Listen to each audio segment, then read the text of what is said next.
Namaskar bachcho. Welcome to Lokansh classes. And in this video, we are going to discuss an important topic of chemistry class 12, that is coordination compounds. Because coordination compound seems to be a difficult topic, तो हम इसे छोटे छोटे टुकड़ों में करेंगे और इन सब वीडियोस को देखने के बाद आपके कॉन्सेप्ट जो होने चाहिए वो परफेक्टली क्लियर होने चाहिए और there should be no space for any doubt. तो बच्चों, कोऑर्डिनेशन कंपाउंड होता क्या है? A coordination compound is a complex compound in which a central metal atom or ion is surrounded by a group of molecules or ions. These molecules or ions are called ligands, and how they are connected by sharing of electrons. Coordinate covalent bonds where they donate a pair of electrons to the metal. तो central metal atom क्या होता है? Central metal atom the atom और ion to which a fixed number of ion or groups are found in a definite geometrical arrangement around it. तो ये जो metal होता है जनरली एक ट्रांजिशन मेटल होता है जिसके पास एम्प्टी डी ऑर्बिटल्स होते हैं ताकि जो इसके पास इलेक्ट्रॉन्स के पेयर आ रहे हैं उनको ये अकोमोडेट कर सके। Now what are ligands? As already told, the ions or molecules bound to central atom by donating a pair of electrons in the coordination entity. So they are called ligands. Examples are NH3 plus and Cl minus. Now what is coordination sphere?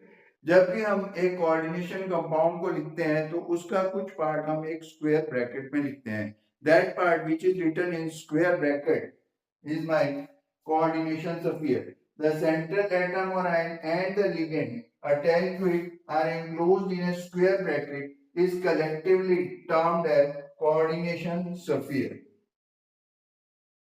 The ionizable group are written outside the bracket and are called counter ion. तो यहाँ पे एक example लिखा है मैं K4FeCl6.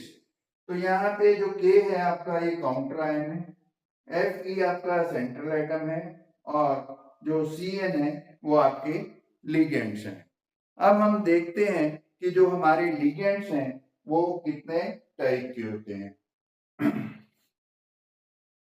तो आप ये नोट कर लीजिए, फिर मैं आपको लिगेंड्स के बारे में बताता हूँ।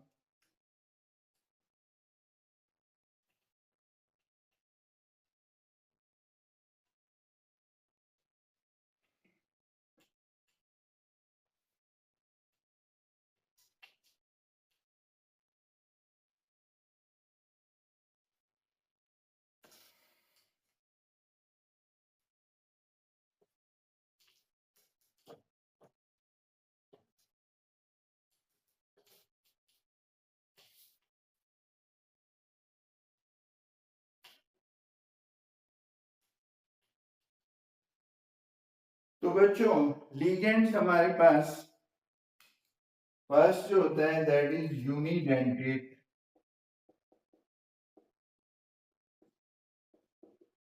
लिगेंड। तो यूनिडेंटेट लिगेंड क्या होता है? When a ligand is bound to a metal ion through single donor atom, जब उसके पास सिंगल डोनर एटम के थ्रू वो मेटल आयन से बंधा होता है तो हम उसे कहते हैं unidentate ligand. Examples are NH3 with a pair of electron and Cl short of a pair of electron. Then didentate ligands.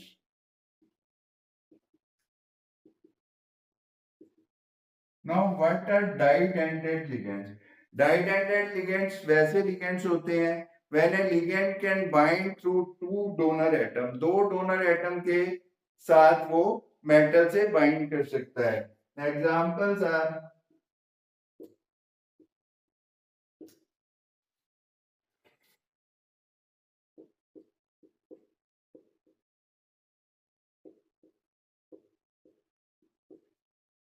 तो यहाँ पे ये दो डोनर एटम के साथ बाइंड कर सकता है तो इसे हम डाइडेंटेट लिगेंड कहते हैं। Polydentate ligand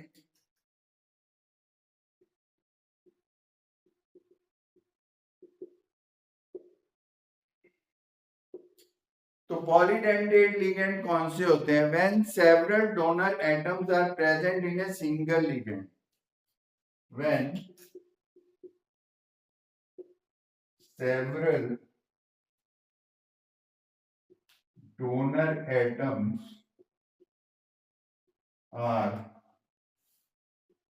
present in a single ligand, तो ऐसे लिगेंड को हम पॉलीडेंटेट लिगेंड कहते हैं। एंड एग्जांपल इज ETDA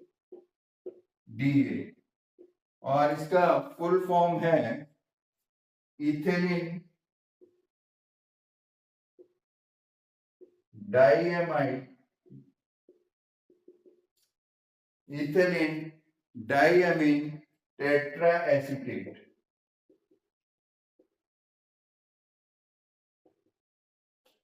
तो ये एक पॉलीडेंटेट लिगेंड होता है। इसके बाद एम्बीडेंटेट लिगेंड कौन से होते हैं?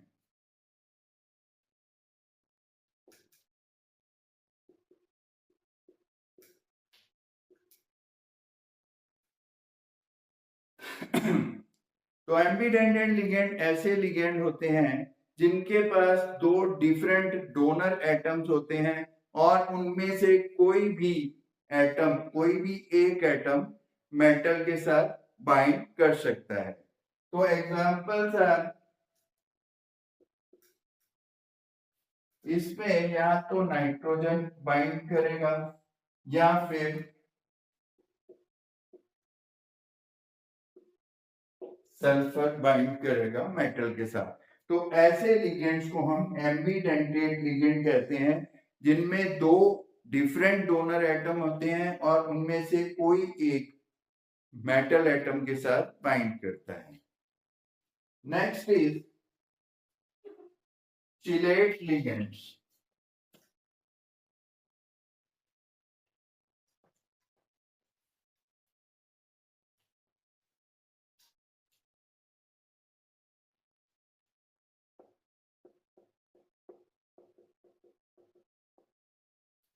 तो चिलेट लिगेंड्स कौन से होते हैं? जब भी हमारे पास डाई या पॉलीडेंटेट लिगेंड हो और वो उसके दो या दो से ज्यादा डोनर एटम को यूज करे simultaneously to bind the central metal atom, तो उसे हम कहते हैं चिलेट लिगेंड। तो चिलेट लिगेंड जो होते हैं इनके जो कॉम्प्लेक्स बनते हैं उन्हें हम चिलेट कॉम्प्लेक्स कहते हैं और वो जो होते हैं ज्यादा स्टेबल होते हैं। इसके बाद हम डिस्कस करेंगे कि कोऑर्डिनेशन नंबर क्या होता है। Coordination number is the coordination number of a metal ion is, तो कोऑर्डिनेशन नंबर होता है कि जितने भी लिगेंड्स के साथ, लिगेंड डोनर के साथ वो सेंट्रल मेटल एटम अटैच होता है उसे हम उसका कोऑर्डिनेशन नंबर कहते हैं। The coordination number of a metal ion is the number of ligands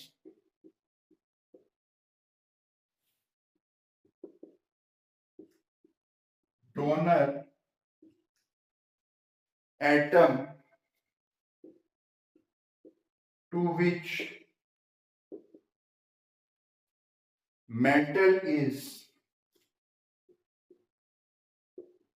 directly attached।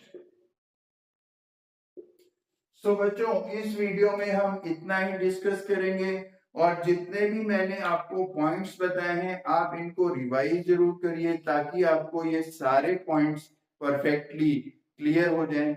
Next video में हम इससे अगले पॉइंट्स को डिस्कस करेंगे।